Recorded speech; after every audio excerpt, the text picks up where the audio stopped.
Assalomu alaykum aziz vatandoshlar. Sankt-Peterburg Toshkent yo'nalishi bo'yicha avtobus qatnovlari yo'lga qo'yildi aka-ukalar. Ekranga ishonchli nomerlarni qo'yib qo'yamiz, bemalol telefon qila olasizlar.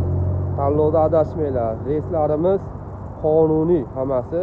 Bemalol ekrandagi ishonchli nomerlarga telefon qila olasizlar. Dokumenti yo'q. Zalatoy koronalardan qarzi bor aka-ukalarga yordam qilib olib o'tib ketamiz inshaalloh. Tanlovda adashmanglar aka-ukalar. Avtobuslarimiz reyslari har kuni bor.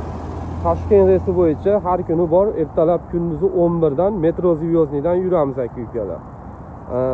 Samarqand, Buxoro, Qashqadaryo yo'nalishi bo'yicha Surxondaryogacha boradi. Haftada 3 kun aka-ukalar. Avtobuslarimiz mana bemalol murojaat qila olasizlar. O'zbekiston nomerlarida. Tanlovda adashmanglar.